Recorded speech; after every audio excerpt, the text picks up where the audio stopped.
with us this morning on the show, and graciously he's here and in time too. Good morning, sir. Good morning, Makai.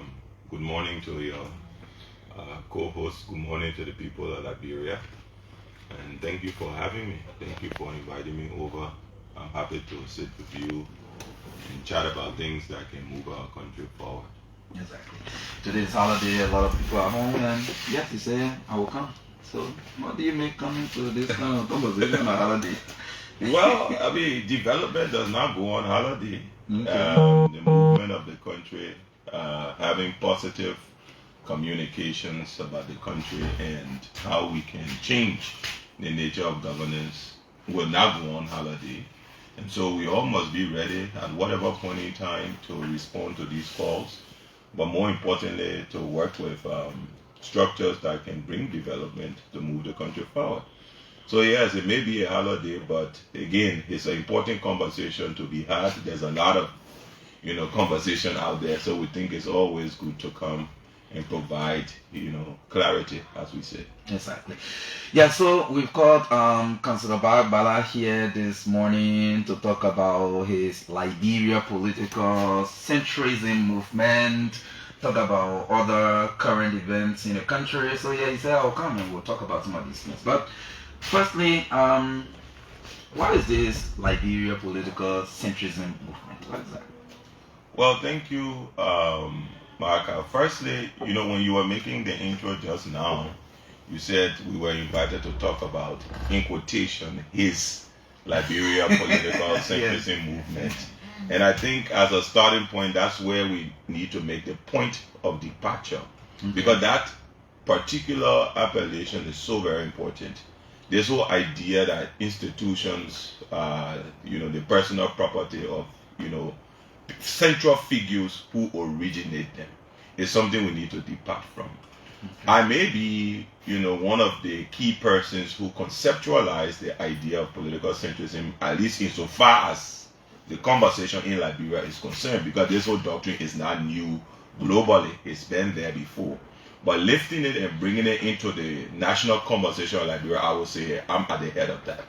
But that doesn't make me the owner, of the movement. There are also very distinguished people professionally as well as academically who are a part of this movement, who are on the executive steering committee of this movement and are contributing to the movement as we continue to formalize.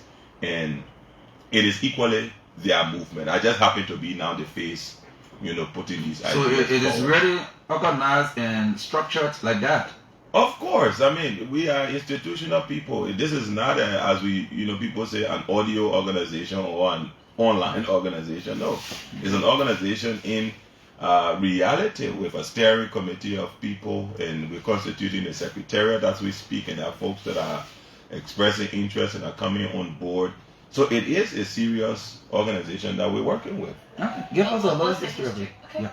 Well, like I said, you may know, and you first started out by asking what this whole centrism thing is about, right? Mm-hmm. You may know that I played a very, and that's not to tout my own home, but a very frontal role in the just ended elections. As a matter of fact, I was campaign spokesperson for the former ruling party in the last elections. And one of the key takeaways for me was the level of toxicity that existed in our politics. I tried to avoid it all through the campaign. If you notice during the campaign, my mantra was always, we must debate on what the development records are. That was my position. That if we're having a conversation about moving the country forward and who is better placed, let's go to the record. But in many instances, those conversations degenerated into personal attacks, into the unveiling of unsavory details of people in the public sphere. So there's just a lot of toxicity. So coming out of these elections, I began to think about, well, Unity Party, CDC, we've all said that we love this country, and I believe we do. We've all said that we want to move the country forward, and I believe we do want the country to develop. Because if we didn't, you wouldn't have this conversation about who is achieving what, who started what, who's ending it, and the attribution of development. You wouldn't have that. But because we all want that, that is why you have these conversations. But I think it's high time that we're able to recognize good for good, irrespective of who does it. Okay. All right, and offer support towards development, irrespective of who is in charge. I have said, and I continue to say, simply because I'm not on the team that won the game should not be a reason for me to wish the government or the country to fail. That mentality has to change. If I disagree with certain policy approaches, then as an educated person, I should have alternatives. I should be able to articulate it in a way that the governors can pick up on this and say, for example, somebody was telling me the other day, oh, you're not criticizing the government. I say, it depends on your definition of critique. When the drug issue, came up, we offer a clear policy statement from the centrism movement. It's on our page. We issued it. It's in the press on what we thought the government could do. That is critique. That is offering alternatives. But if you carry out critique as that I'm going to come outside and insult somebody, or I must come outside and criticize and say all kinds of things, no, Kangar-Lawrence is not going to do that. And that is what is at the center of this whole centrism process. We will engage collaboratively with those who are in authority around issues where we can provide expertise. As a matter of fact, on our current leadership team, there are people who have MBAs, people who have PhD in agriculture, PhD in economics, people who have worked extensively in civil society. These are the people who sit on our team. How it started? Engineers. How it started? It started as a conversation. Okay. Like I said to you, I left the elections feeling that we could do better to elevate the conversation that we were having.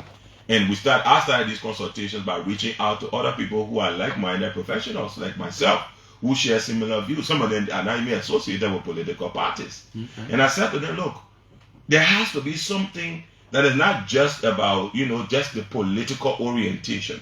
But if I see Maka, and Maka comes from Party X, but Maka has a progressive agenda for the country and he's doing well, it should be a responsibility, irrespective of the fact that Kanye is a sedition, to support Maka. Because ultimately, who benefits? The country benefits. And that's the disposition of the centrism movement. That's how it started. And that's the mantra we're leading, that let the country succeed. Let those in government succeed. If there are any issues that we believe require support, catalog your support in a very constructive manner and engage government. If it's in education, see the minister or see the technical people there. If it is in civil service, see the civil service people and offer your recommendations. But it cannot be that because I'm not on this team, let the team fail. No, we're not going to do that, and that is the disposition we have going forward. Yeah, so for the sake of other people who are following the broadcast, maybe even to some of them, maybe they will just be hearing centrism for the first time, and they want to know what is centrism in the first place. Well, political centrism is not new, like I said. As a political ideology, it's not new, it's been there. Centrism, even by the word itself, if you want to unpack it, etymologically, you have it comes from the word being in the center. When you're in the center, it means that you have the ability to work both sides of the aisle. Obviously with progressive goals in mind, not negative goals. So let's take Liberia, for example. What are the two extremes that exist within the political spectrum? Primarily, it is the Unity Party and the CDC. These are the extremes. Then within the middle, there are people who can espouse values that may go both ways of the Unity Party or of the CDC. But we're saying take it away from the party, bring it to the issues, bring it to the substance. That's the whole concept of political centrism, working together for positive goals, irrespective of the party appellation. And I'll give you an example of how I think quite recently that I observed something like this working. It may not have yielded all of the fruits, but I think it was a very poignant example of what can be achieved with centrism. In South Africa, as a matter of fact, right, if you know South African history, they have apartheid. Primarily, the whites were considered to be superior.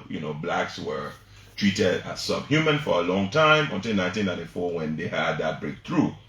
In South Africa today, the key parties that lead that country are pretty much the Democratic Alliance. These are the children of the apartheid white people, and the ANC, which is more or less the inheritors of the Nelson Mandela dream. Now, who could be more diametrically opposed ideologically than these two groups of people? The whites on the other hand, and the blacks on the other hand. Historically, they are diametrically opposed. But when they face the issue with sanctions, potential sanctions from the US, when President Ramaphosa was going to see President Trump, who did he take along? He took along white people from the Democratic Alliance. When he formed a unitary government, who did he bring to that government? White people from the Democratic Alliance. Now, if you look at the party manifesto, they may not agree on everything. And they don't agree on everything. But one thing they agree is that South Africa is better off working together, keeping it stable, keeping it economically viable, so that people benefit. For me, that is a classic example of what centrism is all about. Keeping in mind that it is the country we're trying to move forward. I'll end on this note. Maybe you have some other questions to ask. You know, in Liberia, ultimately the political actors, we tend to say that at the end of the day, most times, right, the political actors tend to still be well off, irrespective of what has happened. But ultimately, the thousands and thousands of people who follow our ideology, follow our political positioning and posturing, when these elections are over, they are left struggling. You cannot keep these people mired in animosity simply on a political construct that you have. When you are still well off and these people are still struggling, when the government is their government, it should work for every one of them. We got to be honest about this. Pushing people and saying, no, we'll fight. But you're well off, but you're encouraging other people to remain entrenched in we will fight and they are struggling. I think it's a disservice. So let's have a national conversation about those things and let's go beyond that kind of thinking. Yes, we will get to some of these core issues, but again, the LPCM. What are some of the things that you consider as top priorities as an institution? Thank you very much. You know, we've been compiling what we call key intervention areas, right? Beyond working collaborative with government, we believe that development should happen from the local. You always be working in collaboration with government? Absolutely. Absolutely. It doesn't matter which party is in power? It does not matter which party is in power. Okay. You must identify along the positive issues. That's what we say. If you disagree, what are your alternatives in that disagreement? What are you putting forward? You must work along. And I think it's important for us to do that. You know, and I like that question because ultimately people say you must be combative. The other day I made a comment about something positive about the government. One of my colleagues came to my inbox and said, "Man, how can you say this?" So I asked him, I said, "What? Okay." I understood where he was coming from, but I wanted us to have a conversation. Mm-hmm. So I said, "Why shouldn't I say this?" He said, "No. I'm not talking about the veracity of what you say, whether it's true or untrue. Mm-hmm. But why should you be the one to say it?" So then I asked him, "But why can't I not be the one to say it? What's wrong with me saying it?" He said, "My man, no, man. You are the campaign spokesman. You're not supposed to say anything positive." You understand? This is the kind of Liberia that we live in today, right? Because of what political labeling you hold, you're not supposed to acknowledge something from the other side. And it has to change. In 6 years or less than that, we'll go where you elect another person. But we cannot be there wishing the other people who don't succeed or the other people who fail, that person must fail because we didn't win. That is the concept. So we'll continue to work collaboratively with government. All right. Secondly, the point about interventions, we believe that development should happen at the local level. Okay. In Liberia, the local level. So that's level, the priority that is the priority. Yes. That's the priority. And that's why we're focusing a lot on spreading out within the districts, the district structures, right? Okay. Because there you can demonstrate, even with very minimal resources, some value additions. So for example, now we're talking about this whole say no to drugs. Mm-hmm. The drug epidemic has become topical. It's a burning issue that we need to address. But we can also start to address it at the district level by constituting teams, by providing some support to those teams for monitoring, for assistances in the community. It can happen at that level because, again, if you ask me, it's at that particular level. The health epidemic, issues that we talk about as well, keeping your community clean, having disposal of waste so you minimize diseases, all that kind of stuff. Garbage collection, it can happen at the local level with interventions. What stops us from making donations to public health centers that sometimes we got to face the fact that Liberia has always been a poor country, is still a poor country. So no matter what we allocate to health centers, amongst others, there will still be a need. But as a group of people, if we say we're going to make a donation of much needed malaria drugs, etc., to a public center, would that not help? is development at the local level. And for us, that is our interest. And that's what we've been communicating to the other colleagues that are joining the movement, or part of the movement, is that, look, our role here is not pick up a microphone, in the morning and, as we say, insult somebody. No. Your role in your community is have a conversation about what is required and make your intervention in your own minimal way. And if there are gaps, engage the leader so you see how to address those gaps. Those are our priorities. Somebody would say, why not? Well, like I said, there has to be a point where you have an epiphany about the way things are, right? For example, biblically, when he was Saul and became Paul, and Paul became Saul, one of those, right? But it happened at some point, right? He was going on that road to Damascus and walking, and something happened. It has to happen. Call it age, call it experience, call it whatever it may be, but it's happening now. And I think that's important for us to have that particular conversation. And I think it's happening for the right reason. The CDC won the election. Would you have maybe told about this?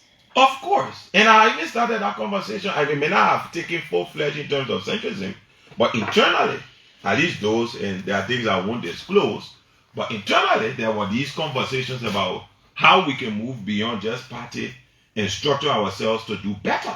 We have some of those conversations. There are some colleagues who we started to talk about these things. In fact, the point I made about, when Maka said your organization or this organization, these are conversations we already had within the party, that it is the people's organization. It is nobody's organization.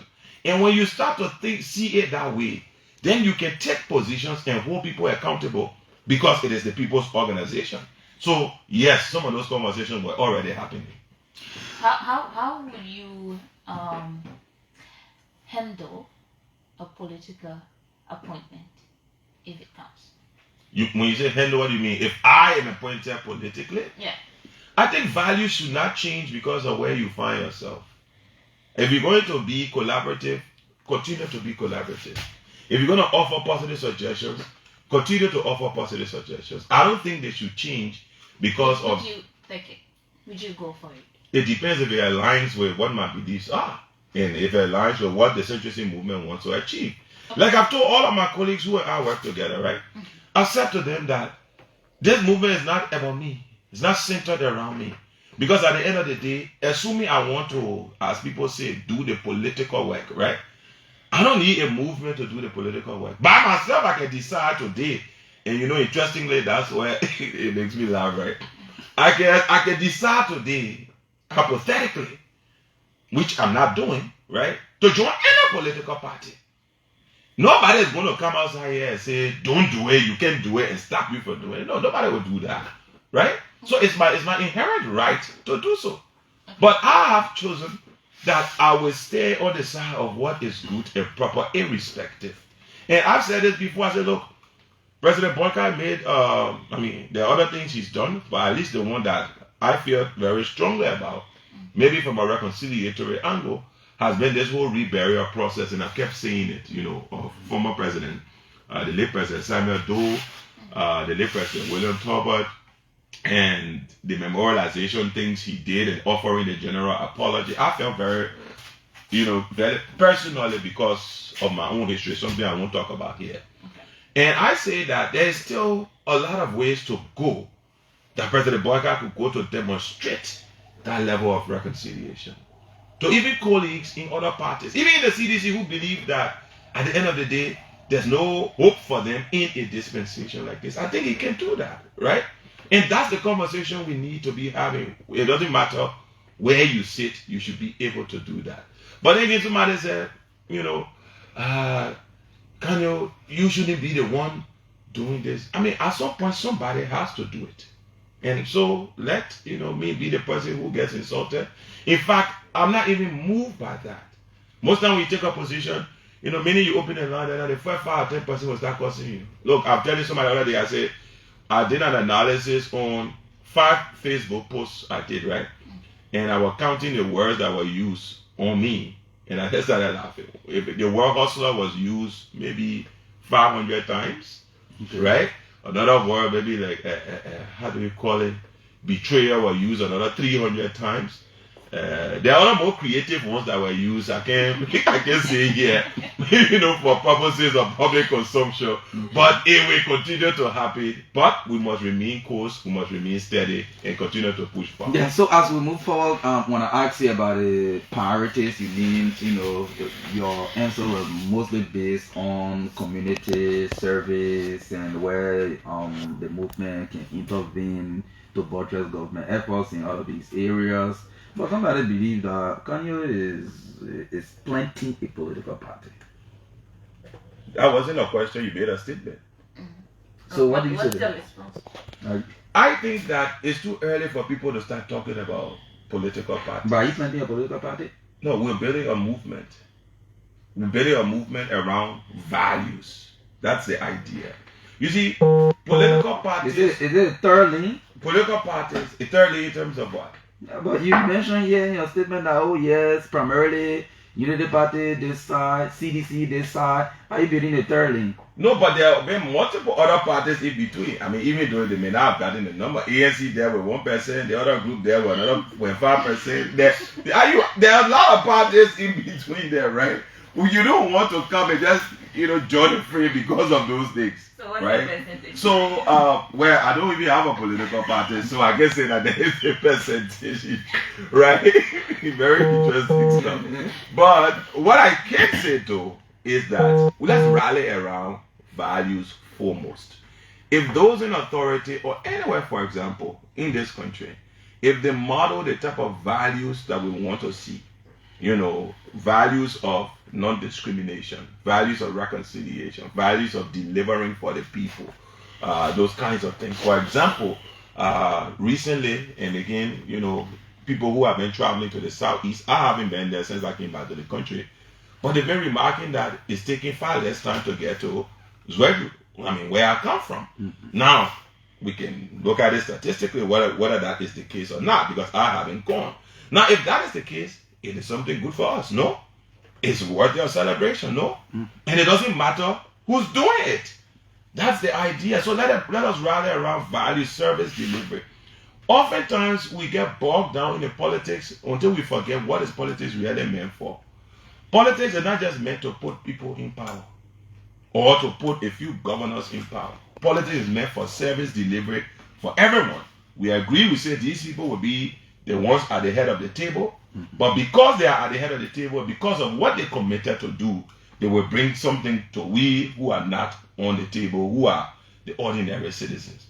And I think that's where we should put ourselves, and not too much about, the politics and all of that. So you initially talked about maybe some backlashes you have had from some of your friends, whether in politics or whatever it is. But most people, or some people, have been accusing you of this, what it use, opportunist. You're someone who lean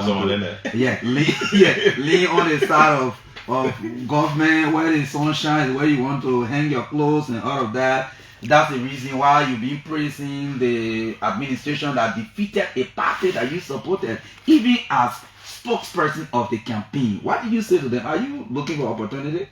Well, first, I like to be blunt and categorical. I don't shy away from the things that I do. At no point will anybody not say they're looking for opportunities, me included. But the point to be made is that, and I'm stranded and dying that I need an opportunity, therefore I cannot espouse an independent view? Absolutely not.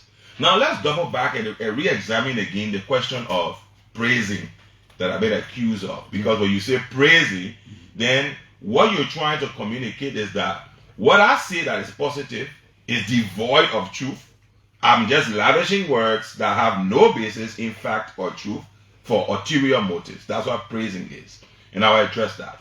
But before that, right, I was telling somebody, when I told someone, I said, I spent, give or take 20 years praising the CDC. And then somebody came to me and they said, oh no, in 2005 you were not there. I said, in 2005 I may not have held a leadership position in the CDC, but I remember working on behalf of that party. Right? At the time, I did not have any relationship whatsoever with President Weah. Neither with anybody in leadership in the party. And there are no other colleagues like myself who walked in the ring for CDC in 2005. So I've been there. In my own spaces at the time when I did not have a leadership platform in the party, I made positive statement for the party. So I did that for 20 years, right? Consistently. 12 years of President Sirleaf being in power. I did that. At that time, I won our praises. Right? I continued that all through our 6 years in power. Even though I joined the government, 2 years after the government came to power, I continued that. Right? In the campaign, I'm a hazard to say that I was one of those who was, again, not to tap my own home, one of the hardest working persons. I was here in the studio. I was on the road. Almost every county that President Weah went to, I was there. Dealing with media people, taking calls, arranging with press people, and all of that. I did that. It wasn't praising then. But in the space of 2 years, and I make 3 or 4 comments that point out what is right about this system. Now I am praising. Now I'm a hustler. Now I'm an opportunist. All those other questions. So then I wasn't, right? But now I am. What it just says to me is, it should be very clear to anybody, is that in this country, for most people, they're only concerned about which side it appears that you own. Not about the substance of the issue, but on the side you own. So if I had said something negative, even if that negative thing was untrue, then there won't be praises there. I will be, the man is practical. He's critiquing government, right? It just has to be negative. But if it's positive, then I must be praising it. But again, like I said, I'm not bothered by that. I'm not going to be dissuaded by that, or moved by that, or shaken by that. Not whatsoever. I'm very clear in this direction, and I will stay on this path. What is politics to you? I think politics is about bringing about change on behalf of ordinary people. And I say ordinary people because there are certain people, and it happens everywhere, in our country, elsewhere, who are well off. And for them, politics really doesn't mean anything to them. Because whether you elect a president, you elect a representative, it's not going to affect the material conditions of their lives. But there are poor people, and I use the word poor people not despicably, I use it from a point of empathy, who actually want to believe that elections and the decisions we make can have an impact on their life. It can be the difference between whether fees are cheaper at school or they are more expensive. It can be the difference between whether the community health center has drugs or nurses to attend to them or not. It can be the difference between whether Kanye can get in his sedan, which is like, as we say, a small car, and drive to Zwedru and come back instead of needing to get in a 4x4. That's what politics should mean to me. And that's what it means to me. It should mean to other people. It shouldn't be about because you are on a particular side. Let's do the politicking when the time comes. But after the people speak, and the people spoke, in these last elections, they spoke. They said, we see everything you guys have done. And I say you guys because me chiefly was touting what we did. And they said, look, in spite of that, we don't want you. And you were like, one round victory. Exactly. Yeah. Interestingly. And we did all of that. And people said, look, Kanye, we hear you, but we don't want you. This is, the team that we want. So, at the end of the day, we must adopt a disposition of wanting the country and the government to succeed. People, including your friends, are accusing you of betrayal. What is your definition of political loyalty? Number one, political loyalty is loyalty to a set of ideals that are exemplified by a political institution. It is not slavish loyalty to a person. We need to unpack that. All right? It's about loyalty to an institution. And institutions are based on values. I told somebody the last time, I said, all of the statements I made, I challenge you, go find the CDC constitution. Go find all of the organic documents of the CDC. And at any point see whether what I've said will differ with what values are contained in that document. You will never find that. But what really people want to see, but they don't have the guts to really see it, is that this so-called loyalty is about being aligned with personalities rather than institutional values. Somebody said, oh, they will expel you from the party. I said, but expel me for what? For saying what is positive, is that the basis for expulsion? No. And also, I've tried so hard, and it's just that you asked me the question, it's roping me into this conversation. I tried so hard not to have this conversation and make this conversation about that. Because for me, it's not about that. This conversation is not about the CDC. It's about where we want the country to go. No, I mean, Unity Party, CDC have never won an election by themselves. It's never happened. There's always been a second round, and it's been an alliance of people joining from other parties to ensure victory. Beyond that alliance and institution, there are other people who don't come out in political structures. We call them the silent voters, who are there listening and taking positions on the basis of certain things that they see. So they are there. So don't make it, if we're talking about betrayal, let it be to values. It cannot be about personalities or so to speak. So no, I betrayed no one. I betrayed no institution. I'm very conscientious in the position I've taken, and I believe that my position is very much justified. And that's why I'm going to pursue that line, continue to pursue it. And I said it, if it angers anybody, fine. But I'm very conscientious about this. It's important that the government succeeds. It's important that the president succeeds. I can't back Bala. I want the government and the president and people in authority who are leading service delivery for our people to succeed. If the Minister of Health succeeds, it means that we are treating sick people and they are getting care. If the Minister of Education succeeds, it means that schools are better. Quality education is better. So why would I want that not to happen? Because I was campaign spokesperson? Because I'm a seditious? No, I want that to happen. So no, I betray no one, my brother. What does patriotism mean to you? I think what I'm saying now encapsulates everything about patriotism. Because it means that you're prepared to take the heat for positions that you assume. And a lot of people are not, for lack of a better word, brave enough to say they will take the heat. Look, I can remember countless of my other colleagues, again, because I would never say that on public radio, who have spoken to me and convey similar thoughts that I have, that I'm saying here, but they would never venture to say it publicly. Why? Let Senator Sir Joseph spoke to you about that? No, I didn't speak to Senator Joseph. I've not spoken to him. I've not spoken to him. But I'm talking about many other colleagues in the party. Okay. We talk, we say, look, man, what you saying, I agree with some of these things, right? But I'm not coming outside there to say any of these things, right? We are the ones who are brave enough to come out here and say it. And I think that's a classic definition of patriotism. That you're prepared to come outside and take a position if that's what you believe in, that's what you want to do. And the public can critique you.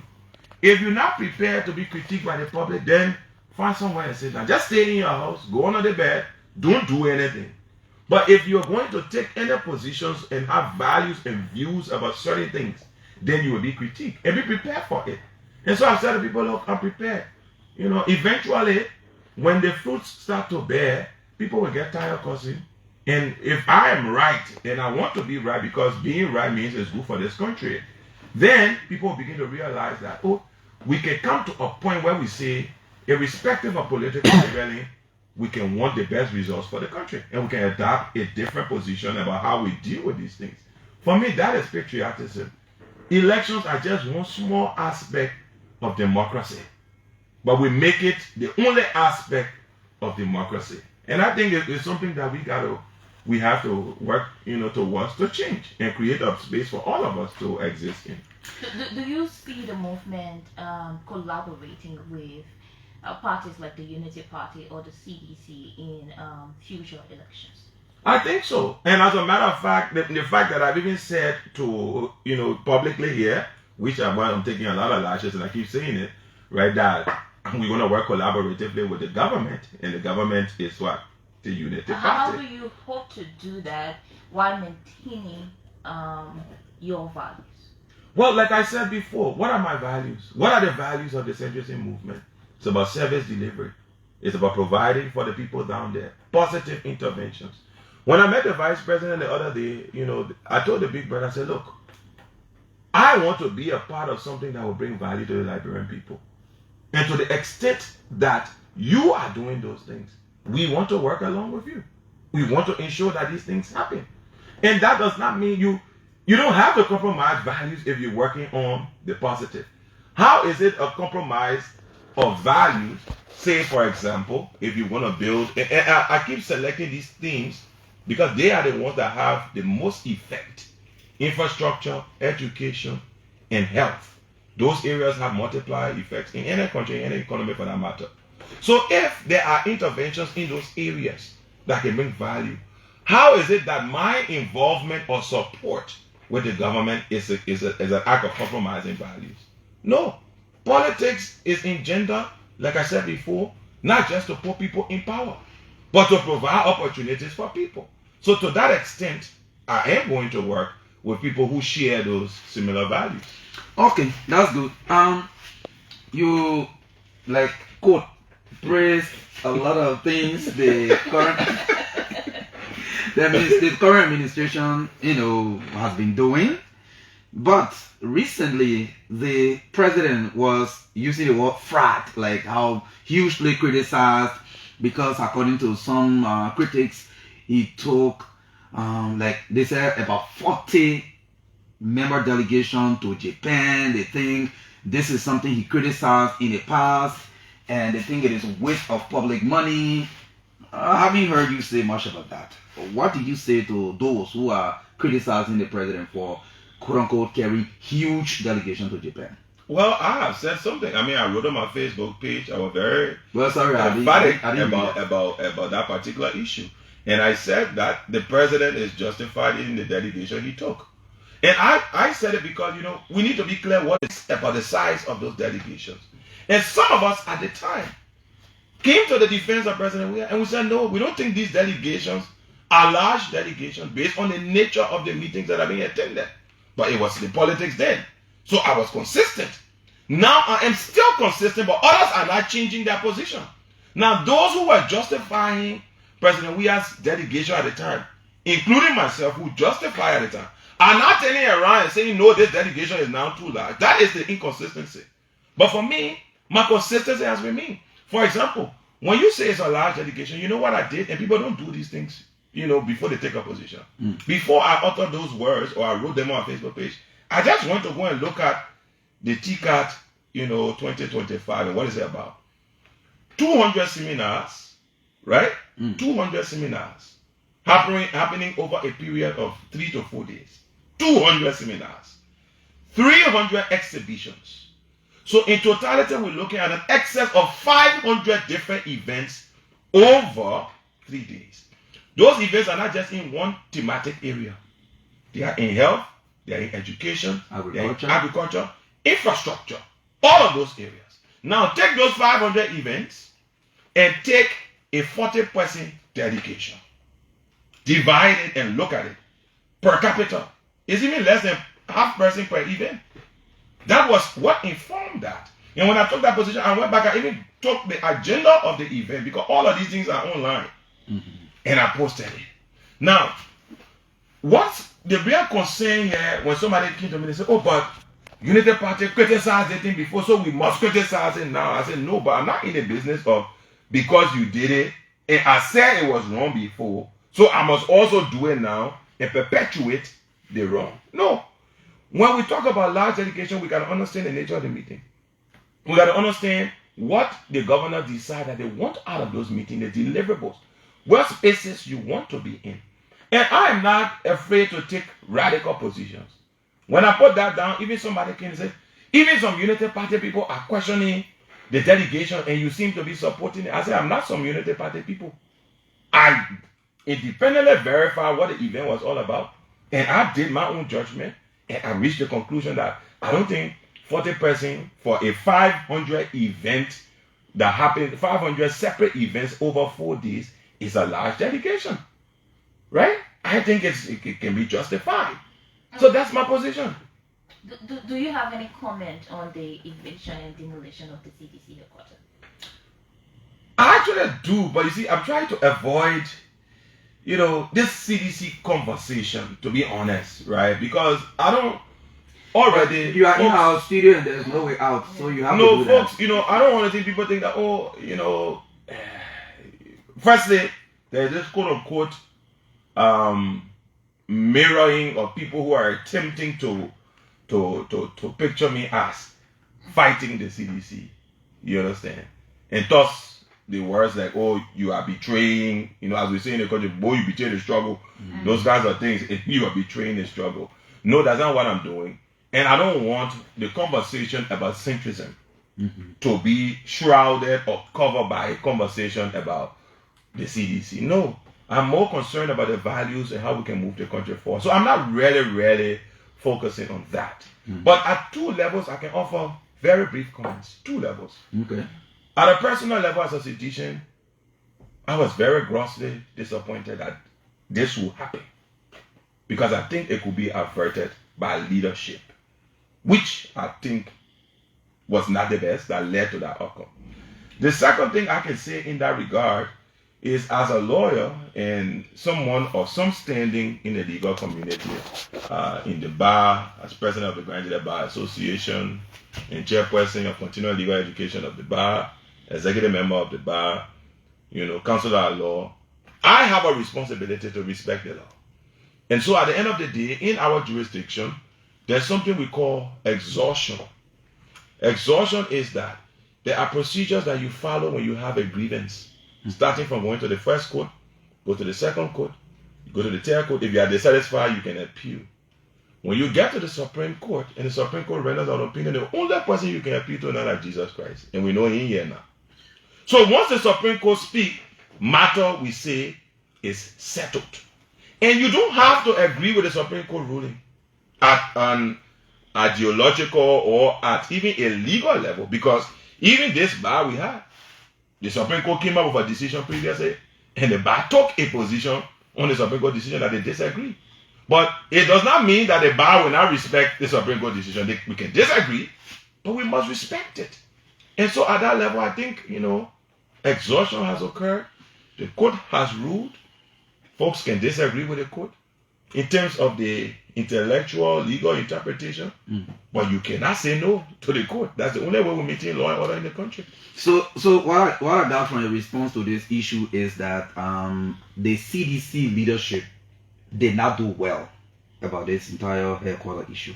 Well, that is your coining. No, that's what you said earlier. You said, no, I know what I said. What did you say?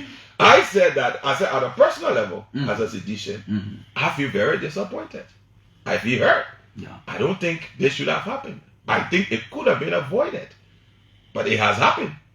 And that's where we are. Now you can repackage how you want back. Are you the journalist? Well, I mean, those words speak clearly that you are disappointed in the leadership, that they did not do what they were supposed to do earlier, and it resulted to what happened. Is that not clear? Well, again, you can use your words, and I will use my words. And maybe it's a question of interpretation. Well, again, that's up to you. I would. Counselor, are you on your way out of the CDC? No, I am not on my way out of the CDC. What is the current stand with the CDC?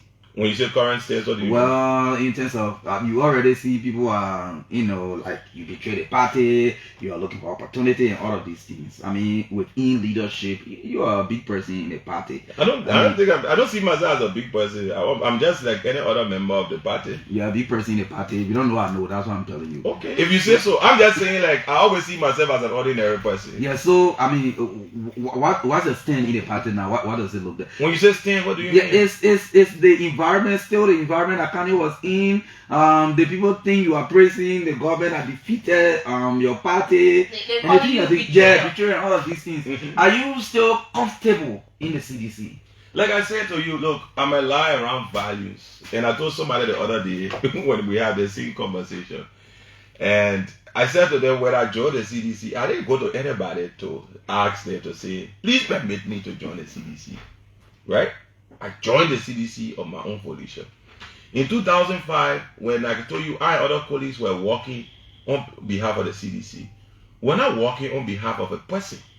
We're working on behalf of an ideology that's anchored around the fact that poor people need to be treated well in any political dispensation. It shouldn't be taken for granted.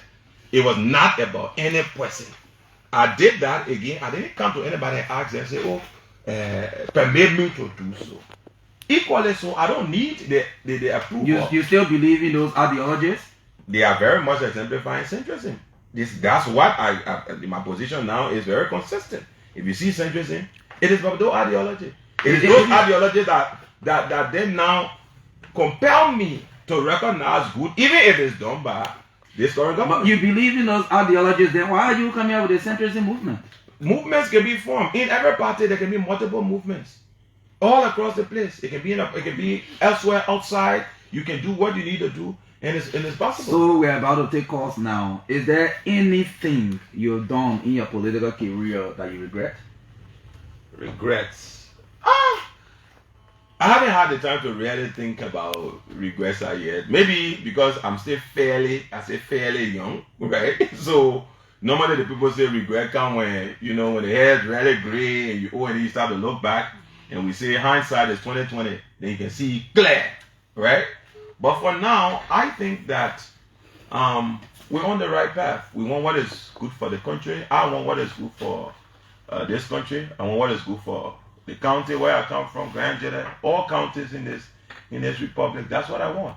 And any government or any leader or any functionary of government that model those values, that can bring those deliverables, we are going to work with them. I am going to work with them.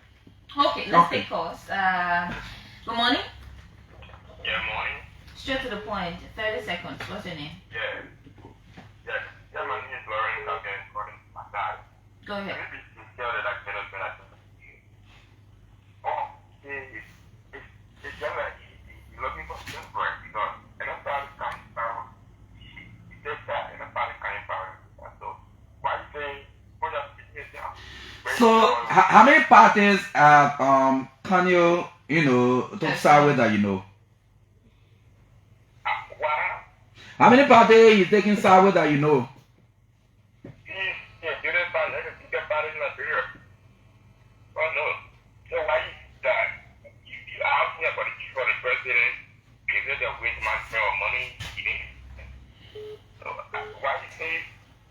Okay. Yeah, thank you. Okay, all this out in the line. Yeah, because Good morning. Yes, let's hear you. Good morning. Let's hear you.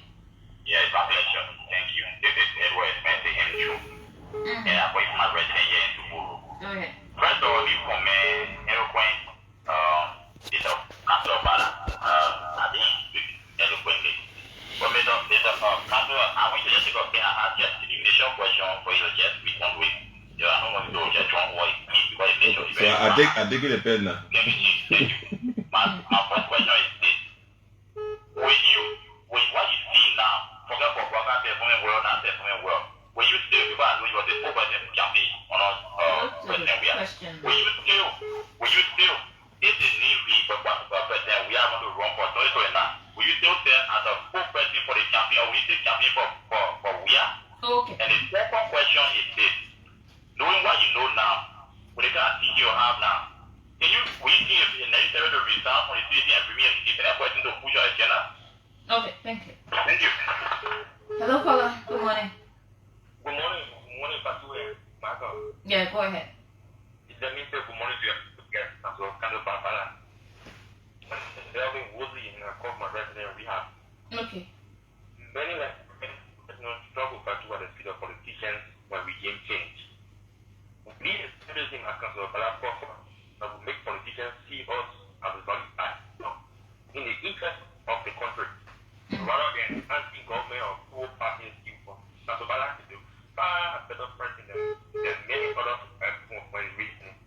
Maka, in fact, every Nigerian in this country has the full responsibility in their own way to improve this country looking beyond what is someone. Thank you so much for the opportunity. Okay, thank you. We take 3 more and go back to.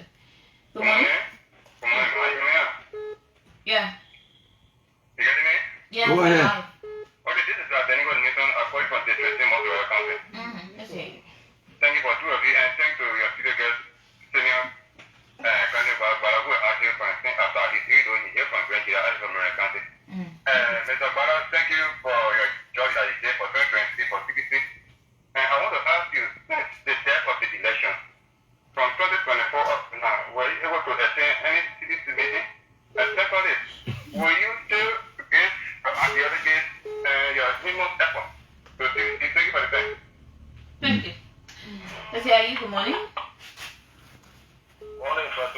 Good morning, Eli. What's your name? Let me say good morning to in the library. It's one big camera in our phone in Ghana Street. Well, let me say thank you to your guests. I mean, foreign politics is so toxic to the extent that sometimes when you support a political party and you do not win an election, and then the party that is in power is hated to the extent that even if the party in the government is doing well, you must not win. And so, I'm telling everybody that the decision is right, it's functional. In nature, as long as you see the functioning of government in the interest of the Liberian people, and you try to support that positive ideas of the government, I think you are a picture. So do not mind what they are saying. In the United States Congress, senator or representative can have their president elected, their candidate elected as president, and they can still criticize that president if the president is not doing well. So here, when you do that part of political party, when you speak against the wrongdoing of that political party, then you become hated, you become a betrayer. I think that is not making sense to the Liberian politics. So thank you very much. Thank you too. Good morning. Good morning. Good morning. 30 seconds. Please hear you. This is like Eddie Bridget from Singer. Okay. So I want to appreciate Councillor Kangar-Lawrence. I think over the period of time, the way we run politics in Liberia has been very toxic. In that when you're part of the Labour Unity Party, the CDC, mean that whatever happens in whatever government is wrong. So the change for which I think he's trying to move, I think, is about breaking the cycle. It's important to be a politician or to participate. Politics is all about seeking the welfare of people and the distribution of natural resources. So but I see that this government do, I think there's nothing wrong about it of pressing the government or just the right thing. So thank you for that. Thank you. Yes. Here. Okay, thank you. Yeah, let me take this person. I think you want to make contribution. Good morning. Good morning, Marco, and good morning to Fatu, and good morning to my friend and brother, Kanyo Barbala.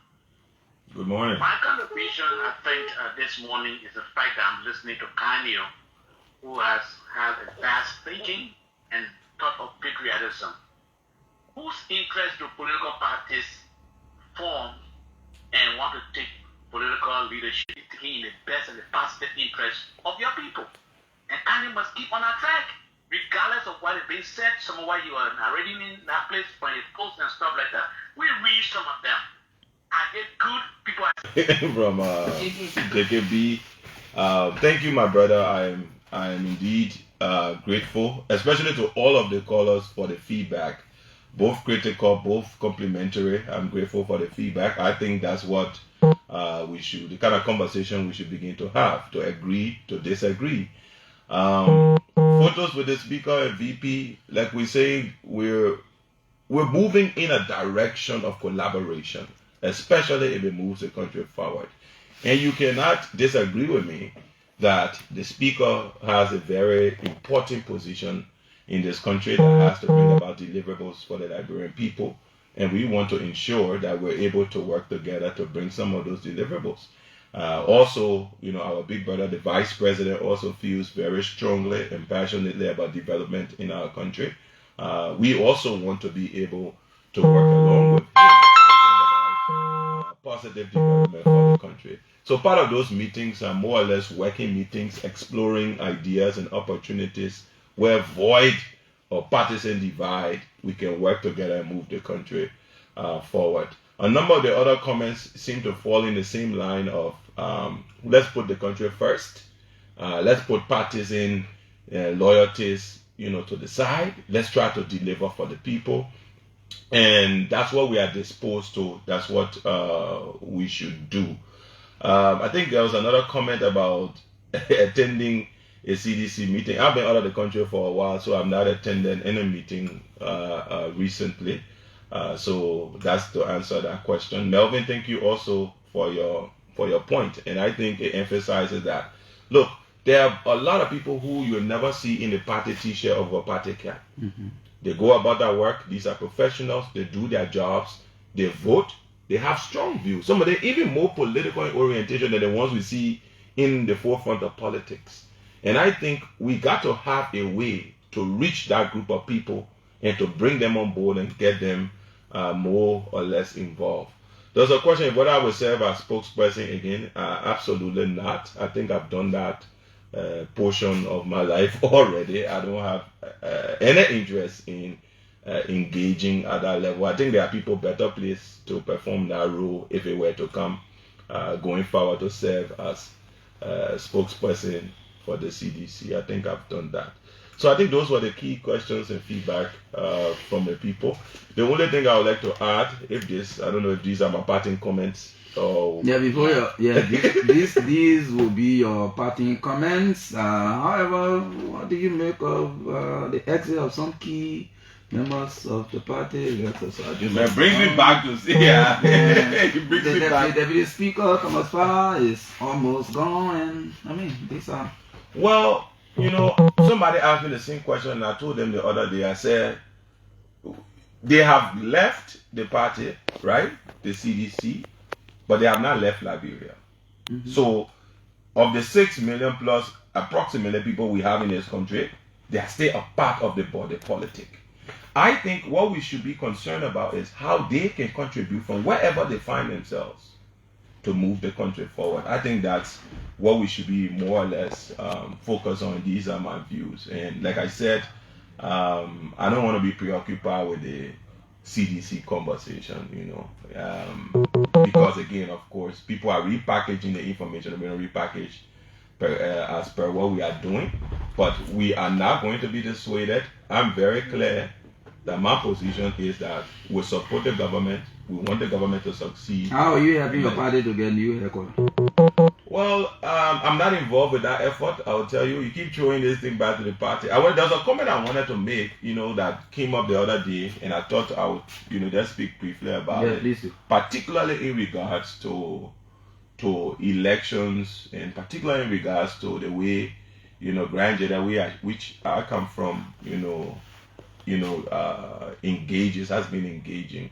And I made a comment the other day that some folks took in a certain manner when I said that Grand Jeddah is not going to be a reserve voting base for any party going into the future. Mm-hmm. And I think it's because from a centrist ideology, we now, whether as a county and as a group of people, need to evaluate the development outcomes that come to the county and the people.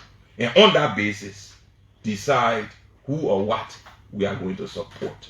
And I think that the people of Grand Jeddah County, are also having those kinds of conversations. That at the end of the day, it has to be about what comes to us as a group of people, as a county. And I think it's important. Another issue in the county now is this influx of our brothers from Burkina Faso. Mind you, we are a part of ECOWAS. These are also, our brothers. But it has to be done in a legal way. And so let's work around with the immigration to try to address it so that we too, who were refugees before, Liberians are quick to forget, was scattered in Nigeria, in Freetown, all across this region. As far as Senegal, Ghana, we were refugees. Yeah. Now we can't be too quick now to see other people coming and mistreat them. Let's do it the right way and document them, and then we can go from there. But those would be my comments. Thank you so much, Councillor Bala. Michael? Yeah. You have to go. Thank you for coming. My name is Fatu. Thank you.